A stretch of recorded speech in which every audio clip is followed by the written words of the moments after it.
Hi, this is Jay McCallum with Core Balance Therapy, and we're back to our regular Friday videos. We've missed a couple of them. We've had a really interesting few weeks, and we're looking forward to posting a video about what we've been up to. But today what I want to talk about is hip bursitis, which is something I see a lot of. A classic finding is pain on the outside of the hip. It's particularly bothered by like sleeping on that side or going up and down stairs or walking a distance. Seems to be a little bit more common in women than men. And the first thing I want to address is that it's almost certainly, most of the time, it's not really a bursitis. When the bursa is irritated, it's almost always secondary, and in many cases the bursa is not involved at all. What really seems to be going on here is a damage, a breakdown to some of the tendons on the outside of the hip, most notoriously the gluteus medius tendon, which is a tendon that is the tendon of a muscle that comes off of the pelvis and attaches to this big knob of bone on the outside of the hip and serves to support the pelvis and control the angle between the pelvis and the leg, particularly when standing on one leg, for example, taking a step, going up a flight of stairs. When a tendon becomes painful, it is particularly irritated by compression, and that's why it's often uncomfortable to lay on that side. So the first step in what we try to do with managing this is we try to find ways to reduce the compressive loading that that tendon is seeing over the course of the day. So modifying positioning so that the person is trying not to lay on that side is obvious, but other things that we try to do are to avoid getting people into positions where their knees come across their body like this, because that compresses the tendon underneath this big band of tissue on the outside of the leg. And anybody who's a climber will tell you, please do not step on my ropes. Ropes are not really good with compression. They're built to be pulled on, and tendons are much the same way. So examples of compressive loading that people tend not to think about: sitting with my knees together, sitting with my legs crossed. These things compress that tendon underneath this band of tissue on the outside of the leg.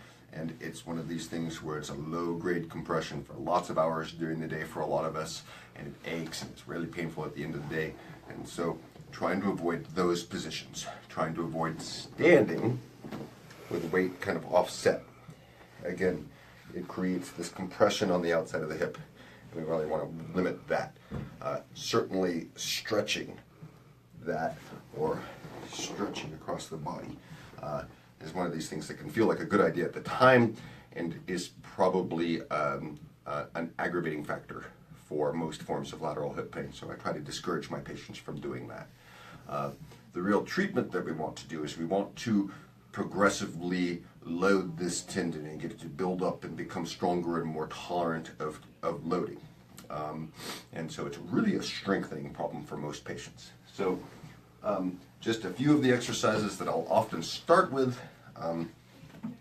I like isometrics as a starting point. So taking a belt, something solid like that, a sheet, something what that doesn't give, so usually not an elastic band, around the knees, positioning somebody out with pillows under the legs, and it's really a simple push out.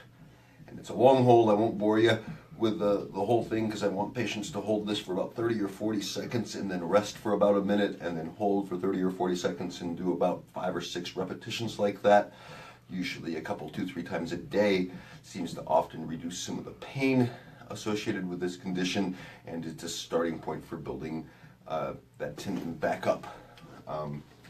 As people get to the point where they've kind of gotten past that and their hip's starting to feel a little bit better and that's become less challenging, then I will usually, if it were my right hip that was painful, shift to simple side lying exercises where people are lifting. You'll notice the pillow between my knees, again, so that this leg doesn't fall down and in. So I'll lift off the pillow, I'll hold for several seconds, setting it back down. A lift, a hold, setting it back down. Is sort of the next step. If people reach a point where they can do a bit more, and this is usually, I'm compressing several weeks or a couple of months into this video, moving to a long leg movement. It's considerably harder because the leverage is longer. lifting up, same idea, nice slow movement with a good hold, working to the point of fatigue, a little bit of discomfort perhaps, but it's very important that it not be sharply painful and not leave the tendon painful afterwards. We really want that window of stimulating and building and not irritating and breaking down. A last progression, and I'm going to magically switch to my left hip as the painful one here, is moving to a side planking kind of movement. That's very challenging for a lot of folks with lateral hip pain. It really challenges this to work. It's more of a late stage rehab because you'll see I'm starting to allow the knee to come inside of the pelvis. I'm starting to work through that range that I was previously avoiding. So lots of other things with rehab of lateral hip pain, but that gives a little snapshot of some of the things I like to do and the reasons behind them. Certainly if you're experiencing lateral hip pain and you've had trouble getting it better, this can hang on for years, then please feel free to give us a call and we'd be delighted to see you. Thanks for listening, and we'll be back to you next week.